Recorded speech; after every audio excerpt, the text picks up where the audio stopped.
And here Ben from Mechabrick. Hello. How you doing? You're a salute. I'm good. Yes. Is it not a crazy day?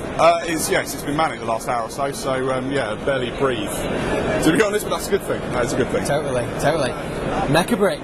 Yeah, we're here with we've got our Mechabrick Lego mech combat game. We've got Armoured Syndicate, which is our mech proper miniature skirmish game, and our Etchmaster stuff as well. So a whole plethora of different products. I love the look of this. Massive Gundam fan. Love my mecha and robots and things. Where did it come from? Likewise, I was a fan of Lego, mechs, and gaming. So I thought, how about coming out with a product that combines Lego, mechs, and gaming? So that was literally the origin of the idea. Was wouldn't it be cool to make a sort of mech combat game built out of Lego as a sort of. It's kind of a bridge product. It's not a hardcore sort of like serious gamer game, but it's meant to be a sort of introduction to get people into sort of proper gaming. So it's got that. It's one of those games that you can sort of make it as complex as you want it to be. So at its most basic level, you build Lego robots and stick some guns on them and move around a board and shoot each other. But if you want to, you can get really heavily into the sort of strategy of how many points things add and take away, and get really, really geeky about it. So it's sort of as expandable as you want, both sort of in terms of its size and its complexity. So am I right saying that this started off as a bedroom project, then moved to Kickstarter, and now we're into full production? Yeah, I mean, I at the time I came up with this idea, I was actually running a toy design company. We came up with this idea, thought, that'd be cool. I always wanted to move into games, because I was a miniature painter originally anyway, wanted to move everything sort of in the games direction. Launched this on Kickstarter.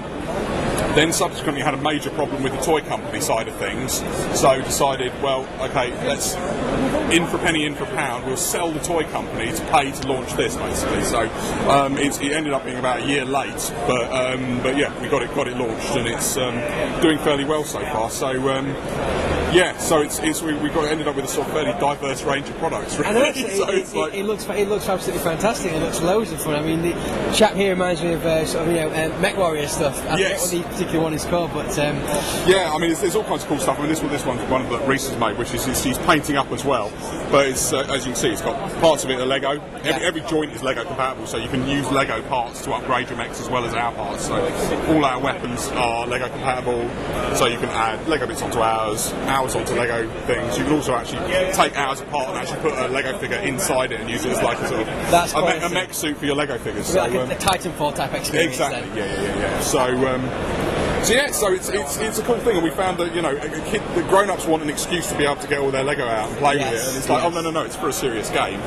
And likewise, kids want to sort of build cool things out of Lego and then actually blow them up and use them as part of a game. So it's that sort of creative side of building the scenery out of Lego sort of brings something that a lot of other games don't have. It's obviously it's not quite as time consuming, as complex as actually building and painting normal gaming scenery, so it sort of gets people into it in a way that I suppose it's less time and money commitment if not everyone's already got some Lego to think about. So the fact that you can just sort of dig your Lego out and make the scenery in a half an hour and definitely start playing games is quite cool. And this, we say, is formed the genesis of your Armoured Syndicate kind of game as well? They're kind of completely different, but came from the same sort of vein. Random. I like robots, yeah. So I mean, the Armoured Syndicate thing actually has been going. We had the idea for that before this. Wow. Okay. So that started out as an idea for a backstory. Originally, it was possibly going to be a range of toys. Now it's going to be a range of miniatures. So yeah, it's kind of been as a miniatures game. It's been in development for about 6 years. And yeah, we launched the first couple of models at Salute last year. We've now got 7 models, I think, out now, and we've got about another 5 or 6 we're launching in our first Kickstarter for it in a couple of months from now. Brilliant. So okay. we've got games designer creating the rules for us at the moment, or about to start. So the idea is we want, rather than doing this whole sort of like massive, spend 2 years and lots of money, and then launch it as a big boxed game on Kickstarter and like have this sort of very high target, like, oh my god, we've got to make 40 or 50 grand out of this, otherwise we're stuffed. We thought it was, from experience, it's a lot better and easier to sort of launch it in chunks, smaller chunks.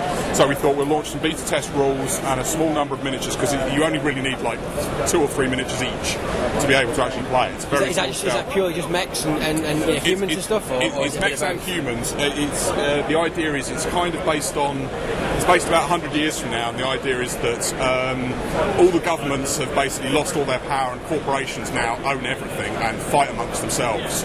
And it's set in the western US, and the idea is that due to global warming, the whole western seaboard, the whole west of the US, like western half of the US has been abandoned basically and turned back into desert. We're talking like California, like pretty much over to South Carolina. Sorry, yes, South Dakota even kind of thing. That's exactly. Kind of so that whole sort of like down to New Mexico. So there's a lot of sort of like Latin American sort of influences. So we've got like sort of Latin gang members and hackers, and the idea is it's going to be kind of unique in that everything's based on asset value. It's not each of you have to blow each other's robots up, kind of like this is. The winner is the person with the highest asset value on the board. It's all about corporations and money and so on and so forth. So rather than just trying to destroy all of your enemy's assets, you're better off trying to steal it, hack it, or persuade it to join you.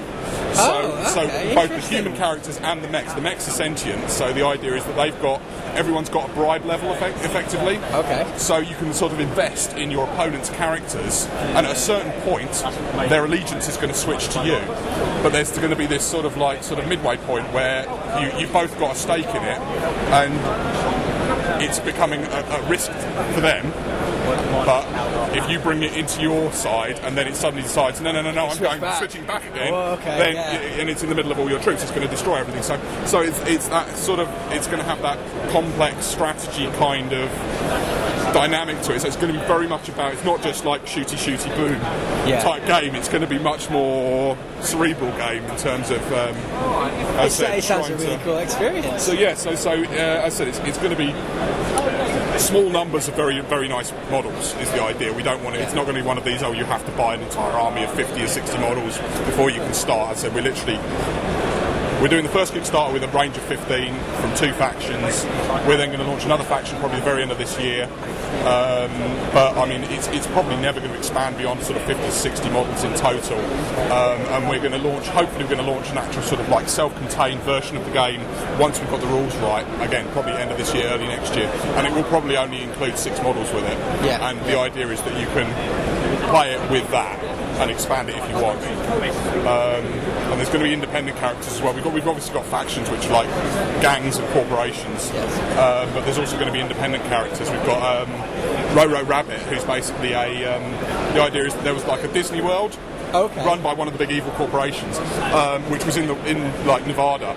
Obviously everyone abandoned it, they shut it down, but they had all these like sort of character robots.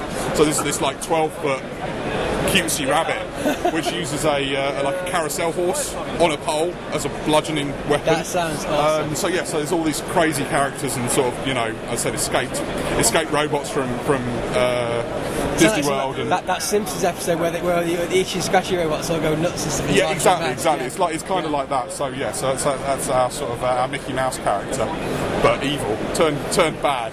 It's decided after years of being dribbled on by children, it's decided that humans are evil, and therefore that sounds cool. It's escaped the park and hunts down people. That's brilliant. I love it. So that's going to be cool. Other than that, Etchmaster got a Kickstarter live at the moment, which ends tomorrow. So a whole load of new sheets for that, which is doing quite well. So good. You're on fire, mate. I love it. So awesome. busy. Thank you very much. No problem.